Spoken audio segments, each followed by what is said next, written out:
إن الحمد لله إن الحمد لله نحمده ونستعينه ونستغفره ونعوذ بالله من شرور أنفسنا ومن سيئات أعمالنا من يهده الله فلا مضل له ومن يضلل فلا هادي له أشهد أن لا إله إلا الله وحده لا شريك له وأشهد أن محمدا عبده ورسوله اللهم صل على محمد وعلى آل محمد كما صليت على إبراهيم وعلى آل إبراهيم إنك حميد مجيد اللهم بارك على محمد وعلى آل محمد كما باركت على إبراهيم وعلى آل إبراهيم إنك حميد مجيد أما بعد فيا أيها الناس ألا إن خير الحديث كتاب الله وخير الهدي هدي محمد صلى الله عليه وسلم وشر الأمور محدثاتها وكل محدثة بدعة وكل بدعة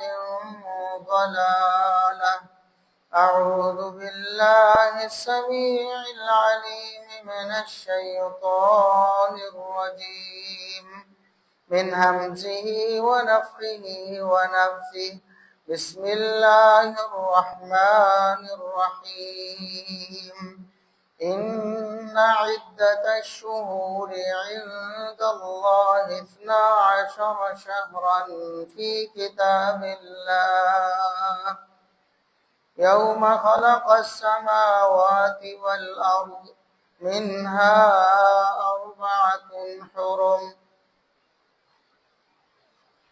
انتہائی قابل احترام سامعین و سامعات، ہر قسم کی حمد و ثنا، تعریف و تمجید، کبریائی برائی، رفعت و عظمت اللہ رب العزت کے لیے جو پوری کائنات کا خالق و مالک ہے، بے شمار لا تعداد بے حد و حساب درود و سلام پیغمبر آخر الزماں، محسن انسانیت، محسن کائنات جناب محمد الرسول اللہ صلی اللہ علیہ وسلم کی ذات اقدس پر۔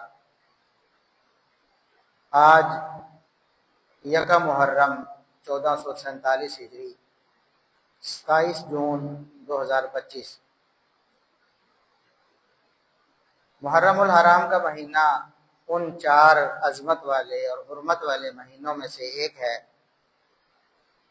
جن کی حرمت کا ذکر اللہ رب العزت نے قرآن پاک میں فرمایا۔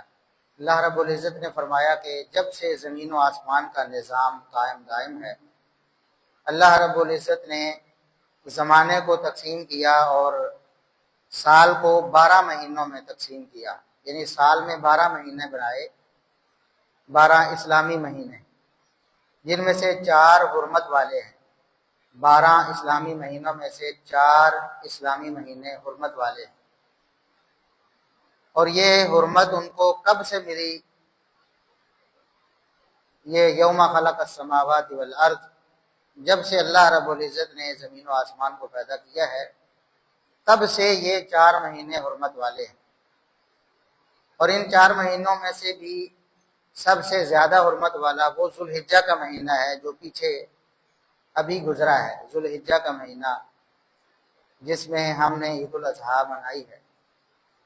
وہ مہینہ ان 4 میں سے سب سے زیادہ حرمت والا اور عزت والا مہینہ ہے۔ افسوس اس بات کا ہے کہ آج مسلمانوں نے اسلامی تعلیمات کو بلا کر من پسند کی یا سنی سنائی باتوں کو دین بنا لیا ہے۔ ہمارے ہاں اگر آپ ملکی لیول پہ دیکھیں، نیشنل لیول پہ، حالانکہ ہمارا ملک اسلام کے نام پہ بنا ہے، کلمے کے نام پہ بنا ہے، اس کا آئین کتاب و سنت کے موافق بنانے کی بات کی گئی تھی، بلکہ آئین میں یہ لکھا ہے کہ جو اصول اور ضابطہ اور قانون کتاب و سنت کے خلاف ہوگا وہ مردود ہو جائے گا، وہ ناقابل عمل ہو جائے گا۔ ایسے اسلامی ملک میں بھی مسلمانوں میں سے بہت زیادہ تعداد نے دین کتاب و سنت کو نہیں بنایا، بلکہ اپنی من چاہی تعویلات، تعبیرات یا پھر اپنے گمانات اور اپنے خیالات کو دین بنا لیا۔ اللہ رب العزت نے قرآن میں فرمایا کہ 4 مہینے حرمت والے ہیں، اور عملی طور پر آج اگر ہم دیکھیں ہمارے ملک میں صرف 10 دن حرمت والے آتے ہیں۔ آپ دیکھتے ہیں کہ میڈیا پہ بھی وہ 10 دن بتائے جاتے ہیں کہ یہ احترام والے 10 دن ہیں، حالانکہ اللہ رب العزت نے قرآن میں فرمایا کہ احترام والے 120 دن ہیں تقریباً، یعنی 4 مہینے ہیں، اگر 30 کے ہوں تو 120 دن بنیں گے، اگر کوئی 29 کا ہے کوئی 30 کا ہے تو 117، 18، 19، تو تقریباً 120 دن ہیں حرمت والے۔ جبکہ ہمیں یہ سمجھایا گیا یا ہمیں بتایا گیا، ہمیں یہ باور کرایا گیا، عملی طور پر یہ مظاہرہ کیا گیا کہ 10 دن حرمت والے۔ آپ دیکھتے ہیں جی گانے نہیں چلانے جی ان 10 دنوں میں، گانے تو ویسے کسی بھی دن نہیں چلانے، اور اگر احترام کرنا ہے تو وہ تو قرآن نے کہا 120 دن احترام والے ہیں، آپ نے ان میں سے 110 دن مائنس کر کے صرف 10 دن رکھ لیے، اور ان 10 دنوں کی بھی حرمت اپنی طرف سے بنائی ہے، وہ نہیں جو اللہ اور اس کے رسول صلی اللہ علیہ وسلم نے بتائی۔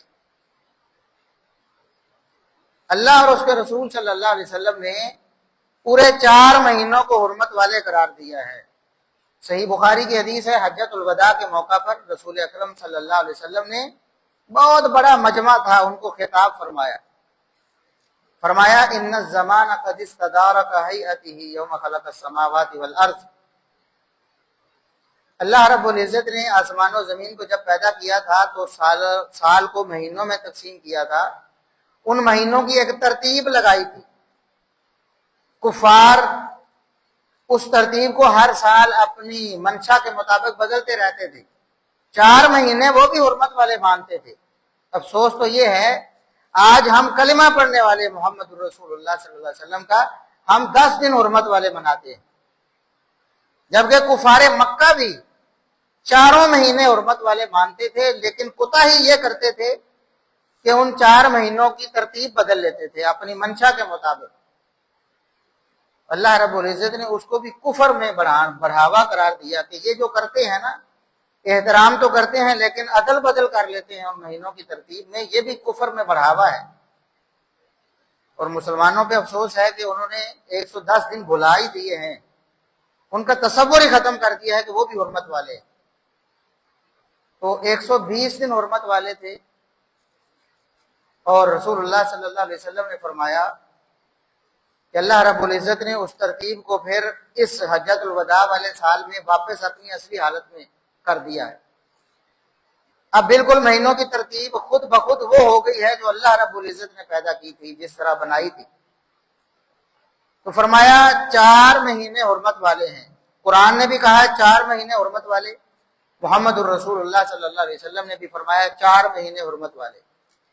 صلاۃ متوالیات، ان میں سے 3 مہینے مسلسل آتے ہیں، ذوالقعدہ، ذوالحجہ اور محرم، 2 مہینے گزر چکے ہیں۔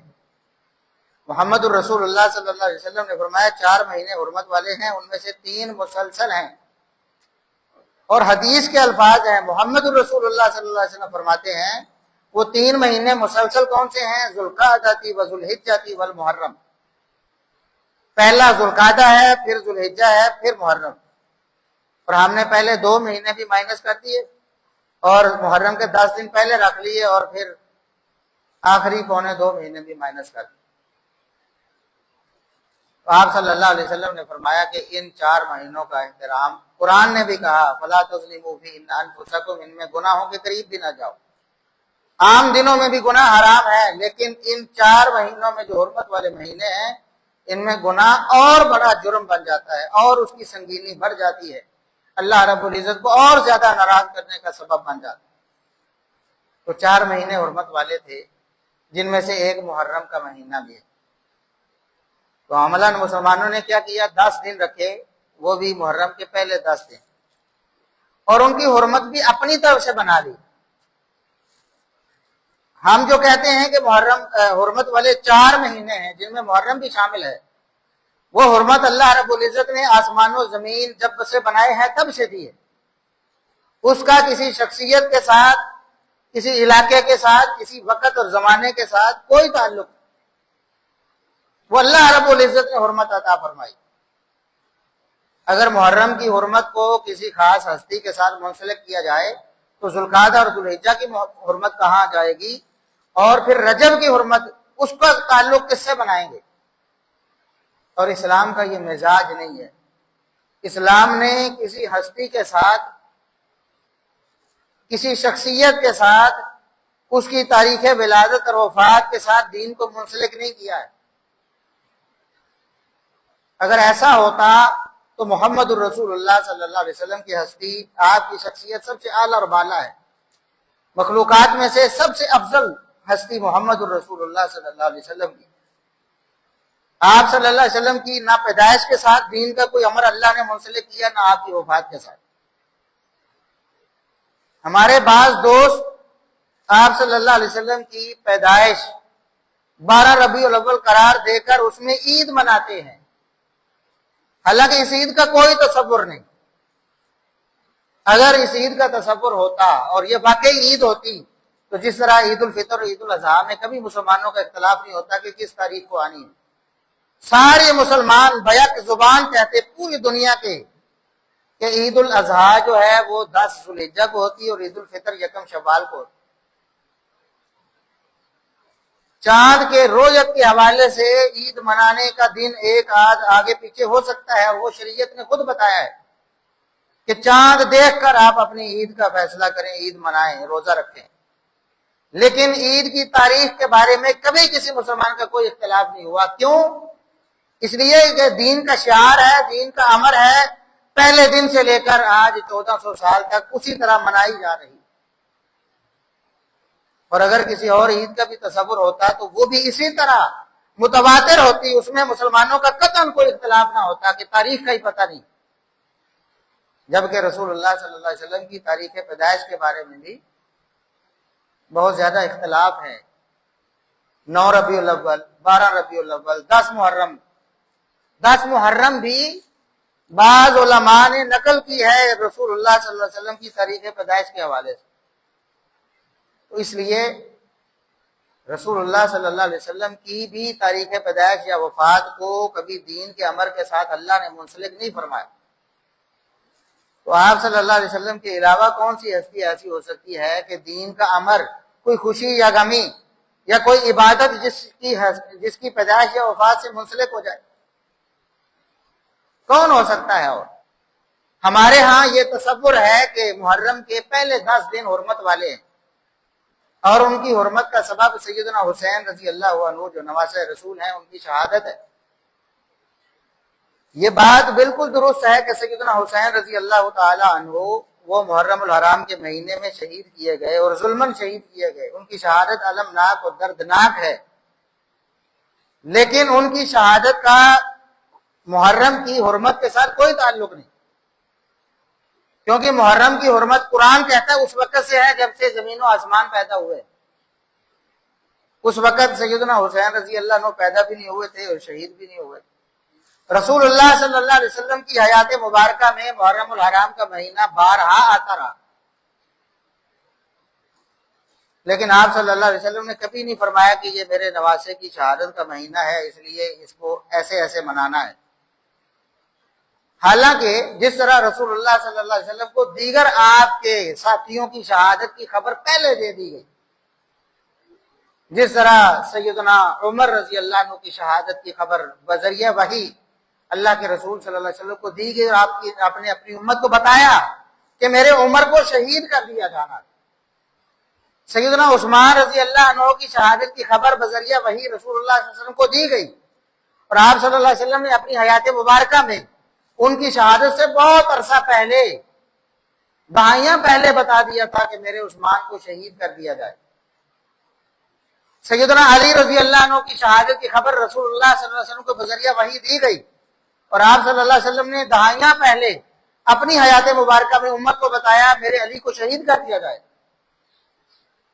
کئی اور صحابہ کی شہادت کی خبر جو آپ صلی اللہ علیہ وسلم کی حیات مبارکہ کے بہت بعد شہید ہوئے، رسول اللہ صلی اللہ علیہ وسلم نے دی۔ اسی طرح سیدنا حسین رضی اللہ عنہ کی شہادت کی خبر بھی بذریعہ وحی رسول اکرم صلی اللہ علیہ وسلم کو دی گئی تھی، اور آپ صلی اللہ علیہ وسلم نے امت کو بتایا کہ میرے نواسے کو شہید کر دیا جانا ہے۔ اس علم کے باوجود رسول اللہ صلی اللہ علیہ وسلم نے کبھی محرم الحرام کو کوئی سوگ یا ماتم یا غم کا مہینہ قرار نہیں دیا، بلکہ محرم الحرام کو اسی طرح گزارتے رہے جس طرح پہلے گزارتے تھے، اور اس کے احکامات انشاءاللہ آئندہ خطبات میں بھی بیان ہوتے رہیں گے کہ محرم الحرام کو کیسے گزارنا ہے، 10 محرم کی کیا فضیلت ہے، 10 محرم کو کیا ہوا تھا، تاریخ کیا ہے، اور شریعت کا امر اس حوالے سے کیا ہے، وہ بھی انشاءاللہ آئندہ خطبے میں بتایا جائے گا۔ لیکن آج بتانے کا مقصد یہ ہے کہ محرم الحرام کی حرمت کا سبب سیدنا حسین رضی اللہ عنہ کی شہادت نہیں، ورنہ سیدنا علی رضی اللہ عنہ کی شہادت کس مہینے میں ہوئی، وہ مہینہ حرمت والا کیوں نہیں، وہ ماتم والا کیوں نہیں، وہ غم والا کیوں نہیں، وہ سینہ کوبی والا کیوں نہیں۔ رسول اللہ صلی اللہ علیہ وسلم دنیا سے تشریف لے گئے، اور آپ صلی اللہ علیہ وسلم جب فوت ہو رہے تھے تو آپ فرما رہے تھے کہ ابھی غزوہ خیبر کے موقع پر مجھے جو گوشت میں زہر دینے کی کوشش کی گئی تھی اس وقت میں بچ گیا تھا، لیکن اب مجھے محسوس ہو رہا ہے کہ وہ زہر میری رگیں کاٹ رہا ہے، میری شاہ رگ اس زہر کی وجہ سے کٹ رہی ہے، اور آپ صلی اللہ علیہ وسلم اس کے بعد دنیا سے تشریف لے گئے۔ یہ بھی یہودیوں کی طرف سے دیے گئے زہر کا اثر تھا آپ صلی اللہ علیہ وسلم کی شہادت کے وقت، آپ کی وفات کے وقت، تو ایک طرح سے بھی یہ بھی شہادت کی وفات تھی رسول اکرم صلی اللہ علیہ وسلم۔ اور کتنا غم اور پریشانی اس وقت صحابہ کرام رضوان اللہ علیہم اجمعین کو آیا، آپ تصور نہیں کر سکتے، تصور نہیں ہو سکتا۔ ان کی تو دنیا اجڑ گئی تھی، ان کی تو اوسان ختم ہو گئے تھے۔ عمر ابن خطاب رضی اللہ عنہ جیسا جری اور بہادر شخص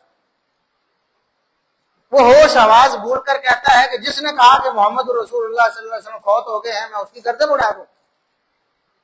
پھر سیدنا ابوبکر صدیق رضی اللہ عنہ کھڑے ہوئے، خطبہ ارشاد فرمایا، قرآن کی آیات پڑھی کہ محمد الرسول اللہ صلی اللہ علیہ وسلم اللہ کے بندے ہیں، اللہ کے رسول ہیں۔ افإن مات أو قتل انقلبتم على أعقابكم، اللہ نے فرمایا ہے کہ اگر محمد صلی اللہ علیہ وسلم کو موت آ جائے یا آپ کو شہید کر دیا جائے تو کیا تم اپنا دین چھوڑ جاؤ گے؟ یعنی آپ صلی اللہ علیہ وسلم کی وفات کی خبر تو اللہ نے قرآن میں دی ہے، عمر آپ کیسے انکار کر سکتے؟ تو عمر رضی اللہ عنہ کہتے ہیں مجھے ایسے لگا کہ جیسے قرآن کی آیت ابھی نازل ہوئی ہو، مجھے تو یاد ہی نہیں تھی، اس غم کی وجہ سے رسول اللہ صلی اللہ علیہ وسلم کی وفات کی وجہ سے جو ہوا۔ تو آپ صلی اللہ علیہ وسلم کی وفات کے مہینے کو کسی نے غم کا اور سوگ کا مہینہ قرار دیا؟ سیدنا حسن رضی اللہ عنہ شہید ہوئے، یہ سیدنا حسین رضی اللہ عنہ کے بڑے بھائی ہیں۔ جو جو فضائل سیدنا حسین رضی اللہ عنہ کے وارد ہوئے ہیں وہ سیدنا حسن رضی اللہ عنہ کے بھی ہیں۔ آپ نے فرمایا دنیا میں میرے 2 پھول ہیں، حسن اور حسین ہیں۔ تو حسن رضی اللہ عنہ بھی دنیا سے تشریف لے گئے، ان کو بھی ظالموں نے اور اہل بیت کے دشمنوں نے زہر دیا تھا۔ ان کا تذکرہ بھی انشاءاللہ آئندہ ہوتا رہے گا کہ وہ کون لوگ تھے جن کی نشاندہی خود اہل بیت کرتے رہے۔ آج لوگوں نے جھوٹ موٹ بنا کر نعوذ باللہ صحابہ کرام رضوان اللہ علیہم اجمعین کی ہستیوں پر جھوٹی تہمتیں لگائی ہیں۔ اصل حقیقت بھی آپ کو بتائی جائے گی۔ ابھی بتانے کا مقصد یہ ہے کہ اتنی ہستیاں، حمزہ رسول اللہ صلی اللہ علیہ وسلم کے چچا شہید ہوئے، حمزہ بن عبد المطلب۔ رسول اللہ صلی اللہ علیہ وسلم کو بڑا غم ہے، لیکن آپ صلی اللہ علیہ وسلم نے اس مہینے کو کبھی بھی غم اور سوگ کا مہینہ قرار نہیں دیا۔ حتیٰ کہ محمد رسول اللہ صلی اللہ علیہ وسلم کے اپنے بیٹے ابراہیم فوت ہو گئے رسول اللہ صلی اللہ علیہ وسلم کے بیٹے فوت ہو گئے ابراہیم، اتفاق سے اس دن سورج گرہن لگا ہوا تھا، سورج گرہن لگا ہوا تھا، لوگوں نے باتیں شروع کر دی، اپنے خیالات کا اظہار شروع کر دیا کہ اللہ کے رسول کے بیٹے ابراہیم فوت ہوئے ہیں، لہذا سورج بھی گرہن اور زدہ ہو گیا ہے، سورج بھی روشنی سے محروم ہو گیا ہے ابراہیم ابن رسول اللہ صلی اللہ علیہ وسلم کی وفات کی وجہ سے۔ تو رسول اکرم صلی اللہ علیہ وسلم نے اسی وقت امت کے عقیدے کی اصلاح فرمائی۔ صحیح بخاری کی حدیث ہے، فرمایا لوگو ان الشمس والقمر آیتان من آیات اللہ، سورج اور چاند اللہ کی دو نشانیاں ہیں، لا ينکسفان موت احد ولا لحیاتہ، کسی کے مرنے جینے کے ساتھ ان کا کوئی تعلق نہیں، ان کی گردش اللہ کے حکم سے ہے، کوئی مرے کوئی جیے، کوئی پیدا ہو کوئی زندہ رہے، کوئی فوت ہو جائے، کوئی شہید ہو جائے، حتیٰ کہ میرا بیٹا ابراہیم فوت ہو جائے، اس کا بھی سورج کی اور چاند کی گردش سے کوئی تعلق نہیں، یہ اللہ کی نشانیاں اللہ کے حکم سے چل رہی۔ تو رسول اللہ صلی اللہ علیہ وسلم نے امت کو بتایا ہے کہ کسی شخصیت کی حیات یا وفات اس کا کوئی تعلق نہ اللہ رب العزت کے قدرت کے قوانین سے ہے، سورج چاند اور دن رات کے آنے جانے سے، اور نہ اس کا تعلق شریعت کے کسی حکم سے ہے کہ شریعت کا کوئی حکم اس وجہ سے آئے کہ کوئی فوت ہوا ہے یا کوئی زندہ رہا ہے یا کوئی پیدا ہوا ہے، کہ کوئی عید آ جائے یا کوئی سوگ اور غم آ جائے، ایسا کوئی نہیں، تصور ہی نہیں اسلام میں۔ تو محرم الحرام کا مہینہ اس وجہ سے حرمت کا مہینہ ہے کہ اللہ رب العزت نے اس کو حرمت والا مہینہ قرار دیا ہے، اور صرف اس کے 10 دنوں کو نہیں بلکہ پورے مہینے کو، اور صرف اس پورے مہینے کو نہیں بلکہ 4 مہینوں کو، پورے سال میں 4 مہینے حرمت والے ہیں جن کو اللہ رب العزت نے اور رسول اللہ صلی اللہ علیہ وسلم نے حرمت والے قرار دیا ہے۔ ہمیں اپنے عقائد و اعمال کی اصلاح کرنی چاہیے، کتاب و سنت کے موافق جو عقیدہ اور نظریہ ہوگا وہ مقبول ہوگا اور اللہ کے ہاں ثواب کا باعث ہوگا، اور جو کتاب و سنت سے متصادم ہوگا، اپنا بنایا ہوا ہوگا، اس پہ ثواب نہیں بلکہ اللہ رب العزت کا عقاب نازل ہوگا، اللہ کا عذاب ہو سکتا ہے۔ محرم الحرام کا مہینہ شروع ہو چکا ہے۔ محرم الحرام میں بہت سے لوگ ایسے ہیں جو صحابہ کرام رضوان اللہ علیہم اجمعین کی عظیم ہستیوں، ان کو دشنام دیتے ہیں، ان کو گالیاں دیتے ہیں، ان کو بدنام کرتے ہیں، جھوٹ بولتے ہیں، اپنی آخرت برباد کرتے ہیں۔ رسول اللہ صلی اللہ علیہ وسلم کے صحابہ تو وہ ہیں جن کو اللہ رب العزت نے قرآن میں رضی اللہ عنہم ورضوا عنہم کہا ہے، جن کو قرآن نے اولئک هم المفلحون، یہی کامیاب ہیں، اولئک هم المؤمنون حقا، حقیقی مومن یہی ہیں، اولئک هم الراشدون، حقیقی طور پر اگر راہ راست پہ کوئی گروہ ہے تو یہ صحابہ کا گروہ ہے، بلکہ ان کو ایمان کا معیار قرار دیا اللہ رب العزت نے۔ فرمایا فَإِنْ آمَنُوا بِمِثْلِ مَا آمَنْتُمْ بِهِ فَقَدِ اهْتَدَوْا، اگر صحابہ کی طرح ایمان لائے یہ لوگ تو ان کا ایمان اللہ کے ہاں قابل قبول ہوگا، پھر یہ ہدایت کرو۔ وَإِنْ تَوَلَّوْا فَإِنَّمَا هُمْ فِي شِقَاقٍ، اگر انہوں نے صحابہ کا راستہ چھوڑ کر کسی اور طریقے سے ایمان کا دعویٰ کیا، اللہ فرماتا ہے یہ گمراہ ہے، بے ایمان ہے، کافر ہے، مسلمان نہیں ہو سکتے، مومن نہیں ہو سکتے جب تک صحابہ کے طریقے پر ایمان نہ لائے۔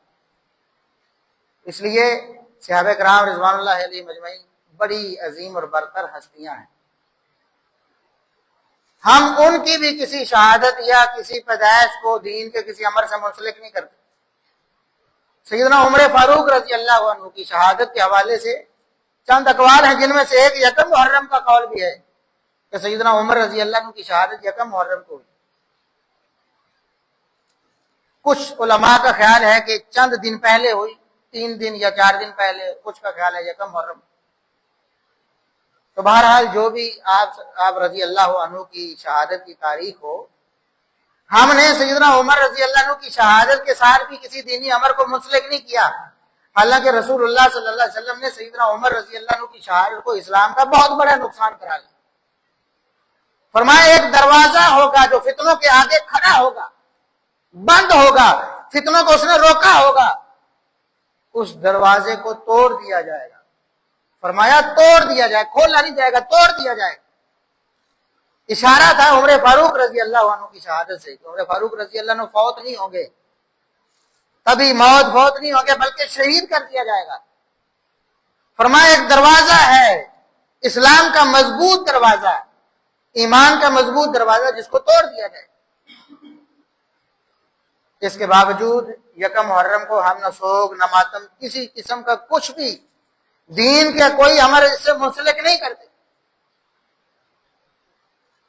حالانکہ رسول اللہ صلی اللہ علیہ وسلم کے سب سے معتمد ترین ساتھیوں میں سے دوسرے نمبر پر سب سے پہلے ابو بکر صدیق رضی اللہ عنہ، جن سے آپ صلی اللہ علیہ وسلم نے بول کر دو ٹوک الفاظ میں محبت کا اظہار بھی فرمایا کہ مجھے سب سے زیادہ مردوں میں سے محبت ابو بکر صدیق رضی اللہ عنہ سے۔ پھر فرمایا، اس کے بعد پوچھا گیا پھر کون؟ فرمایا پھر عمر بن خطاب رضی اللہ عنہ۔ عمر بن خطاب رضی اللہ عنہ دوسرے نمبر پر ساری امت میں سے افضل اور اعلیٰ ہیں، بلکہ سیدنا علی رضی اللہ عنہ کے مقتدا و پیشوا ہیں۔ سیدنا علی رضی اللہ عنہ سیدنا عمر رضی اللہ عنہ کی شہادت کے موقع پہ کہتے ہیں کہ یہ ہستی دنیا سے جا رہی ہے مجھے چھوڑ کے، جن کے اعمال کو دیکھ کر میں اپنے عمل درست کیا کرتا تھا۔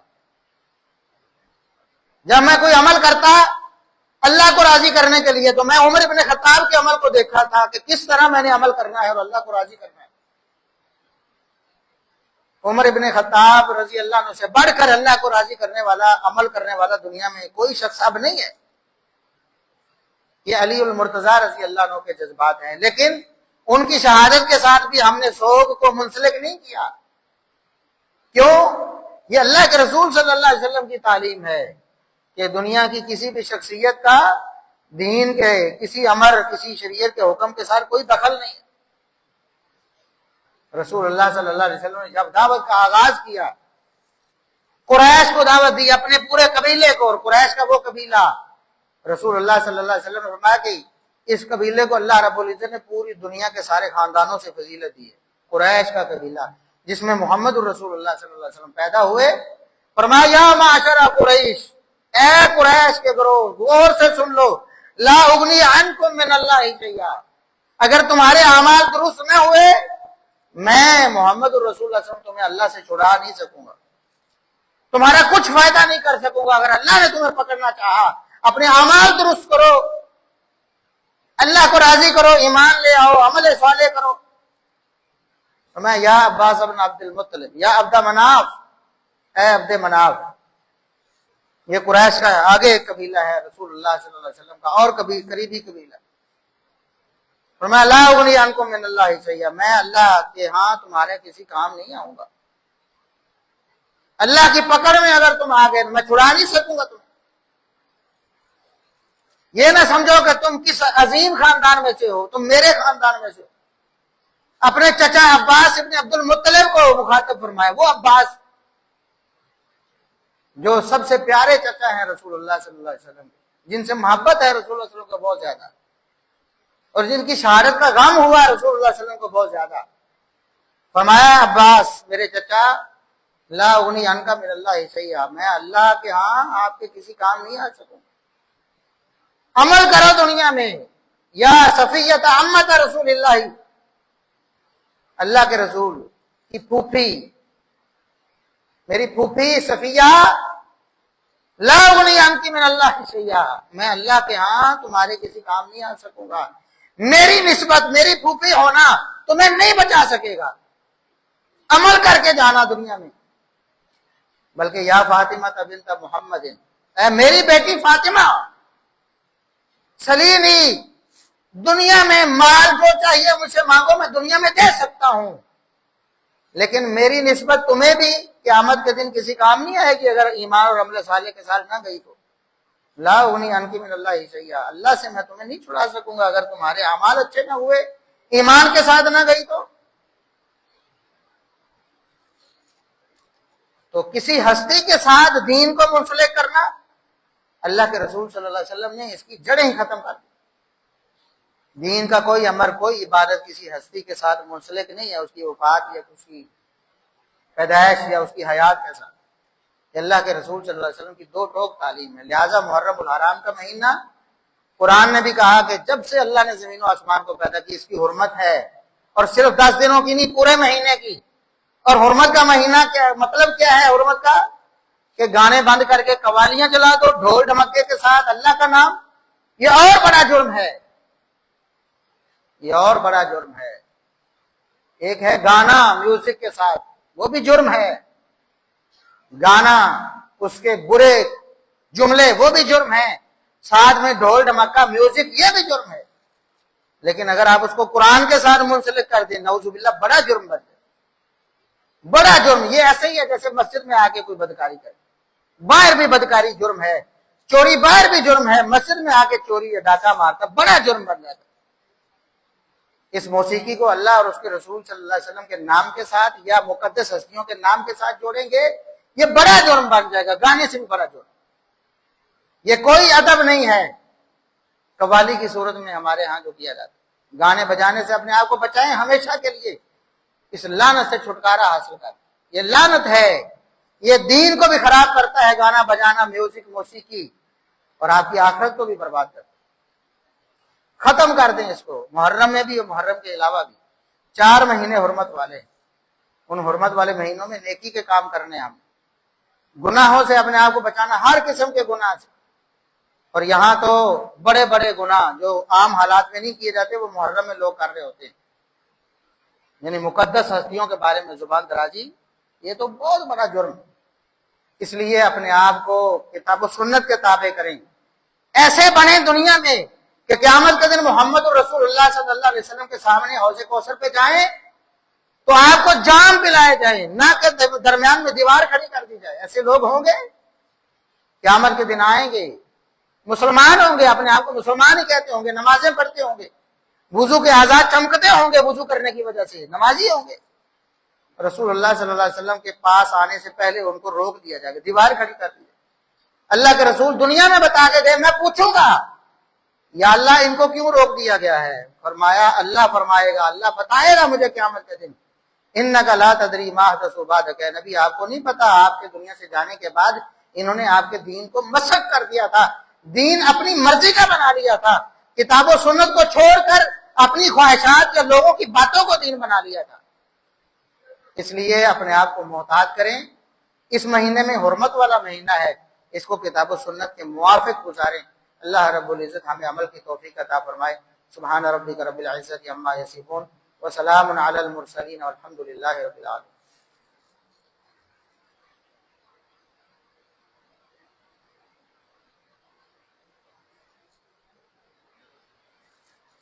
ان الحمد لله نحمده ونستعينه ونستغفره ونعوذ بالله من شرور انفسنا ومن سيئات اعمالنا، من يهده الله فلا مضل له ومن يضلل فلا هادي له، اشهد ان لا اله الا الله وحده لا شريك له واشهد ان محمدا عبده ورسوله۔ محترم سامعین و سامعات، آج کے خطبہ جمعۃ المبارک کا خلاصہ یہ ہے کہ محرم الحرام کا مہینہ شروع ہو چکا ہے۔ آج یکم محرم 1447 ہجری ہے۔ محرم الحرام کا مہینہ حرمت والا ہے، لیکن صرف ایک نہیں 4 مہینے قرآن نے کہا حرمت والے ہیں، اور اس وقت سے ہیں جب سے زمین و آسمان کو اللہ نے پیدا کیا ہے۔ ان کی حرمت کا تعلق کسی شخصیت کے ساتھ نہیں، کسی شخصیت کی وفات یا اس کی شہادت یا اس کی حیات کے ساتھ نہیں۔ سیدنا حسین رضی اللہ عنہ کی شہادت اسی مہینے میں ہوئی، یقیناً یہ بڑا نقصان ہے اسلام کا، لیکن اسلام کی یہ تعلیم نہیں، اسلام کا یہ مزاج نہیں، اسلام کی یہ اجازت نہیں۔ ایک شخص فوت ہوا ہے تو ہر سال پھر اس کی وفات والے دن غم منایا جائے۔ رسول اللہ صلی اللہ علیہ وسلم نے ایسا نہیں کیا۔ آپ کی حیات مبارکہ میں آپ کے چچا حمزہ شہید ہوئے، آپ نے ہر سال اس تاریخ کو کبھی غم یا ماتم یا وفات سوگ نہیں منایا۔ آپ صلی اللہ علیہ وسلم کی زوجہ محترمہ خدیجہ رضی اللہ عنہا وفات پائیں، لیکن آپ صلی اللہ علیہ وسلم نے ہر سال کبھی بھی ان کا کوئی سالانہ غم یا کوئی ماتم یا سوگ نہیں منایا۔ اسی طرح رسول اللہ صلی اللہ علیہ وسلم دنیا سے تشریف لے گئے، آپ صلی اللہ علیہ وسلم کی جو وفات کی تاریخ ہے ہر سال آتی رہی، صحابہ کرام میں سے کسی نے نہیں منائی، تابعین میں سے، ائمہ دین میں سے، امام مالک، امام شافعی، امام احمد بن حنبل، امام ابو حنیفہ رحمۃ اللہ علیہ اجمعین، ان میں سے کسی کا یہ طریقہ نہیں، یہ اسلام کا طریقہ ہی نہیں تھا، بلکہ اسلام نے تو منع فرما دیا کہ جب عین وفات ہوئی ہے اس وقت بھی غم پریشانی ہے، آپ رو سکتے ہیں، بے اختیار آنسو نکل سکتے ہیں، لیکن زبان سے کوئی ایسی بات نہیں نکالنی جو اللہ کو ناراض کر دے، جزا فضا نہیں کرنی، بین ماتم کا سوگ کا کوئی چہرہ نہیں پیٹنا، یہ تو بخاری مسلم اور دیگر حدیث کی کتابوں میں واضح طور پر منع آ گیا۔ حتیٰ کہ اللہ کے رسول صلی اللہ علیہ وسلم نے فرمایا کوئی شخص کا ہمارے ساتھ کوئی تعلق ہی نہیں، اس کا میرے سے کوئی تعلق نہیں، جو پریشانی میں اپنے رخسار پیٹ دیتا ہے، سینہ کو بھی کرتا ہے، کپڑے پھاڑتا ہے، چیختا ہے، یہ تو جاہلیت کے دور کی بات ہے۔ اسلام نے صبر سکھایا ہے۔ رسول اللہ صلی اللہ علیہ وسلم کا بیٹا فوت ہوا، آپ کا رسول اللہ صلی اللہ علیہ وسلم کا نواسی فوت ہوئی، آپ صلی اللہ علیہ وسلم نے سارے گام، آپ کے چچا شہید ہوئے، آپ کی بیوی فوت ہوئی، آنکھوں میں آنسو سے زیادہ کبھی کسی نے نہیں دیکھا۔ صحابی پوچھتے اللہ کے رسول آپ کے آنکھوں سے آنسو ہیں؟ فرمایا یہ تو اللہ کی رحمت ہے، یہ تو اللہ نے درد رکھا ہے نا دل میں، اس کا اظہار آنکھوں سے ہوتا ہے، زبان سے ہم کوئی بات نہیں بولیں گے ایسی جس سے اللہ ناراض ہو۔ تو اس لیے اسلام کی تعلیمات کے مطابق اپنے آپ کو ڈھالے، اللہ ہمیں عمل کی توفیق عطا فرمائے۔ سبحان ربک رب العزت عما یصفون وسلام علی المرسلین والحمد للہ رب العالمین۔